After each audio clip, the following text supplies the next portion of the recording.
kuna mama moja mahali fulani alisema, jamani, mikopo yenyewe inachukua muda mrefu, process yake ni ndefu, waoga, si ndio? Watieni moyo, wasiogope. Mimi nitamani nione akina mama wengi zaidi yetu, si ndio? Yaani manake nikute kuna vikundi vingi zaidi vimezalishwa, kwamba kuna nini, muungano, kuna wengine akina nani, umoja wa maendeleo, kuna kingine, umoja ni nguvu. Natamani nikuta vikundi vingi, manake mmeweza kutoa elimu kwa wanawake wenzenu wengine, na wao wafaidika na nini, na mikopo, si ndio?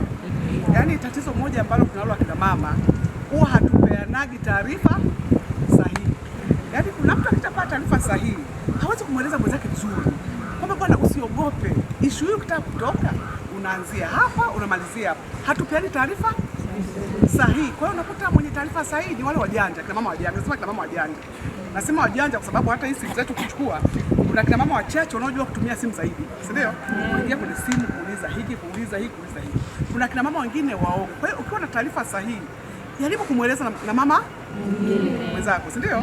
Kwa sababu wewe ukifaidia kupata mkopo, ukijua namna ya kupata mkopo, maana familia yako inanemeka, si ndio? Sisi kina mama sitonolea watoto, tunajijua. Kwani siri akina baba watusamee, tunaongea mambo yetu kina mama. Tunajijua kina mama kwamba mama akipata senti, ile senti kwa ajili ya nani? Watoto. Niko radhi nilale njaa, lakini kwa ajili ya nani? Watoto. Si ndio?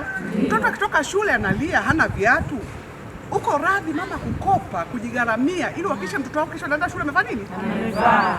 Baba wakati huo hafai nini? Wakati baba hafai nini? Sasa utafurahi kuona mtoto wa mwenzako anakosa kiatu. Mfundishe.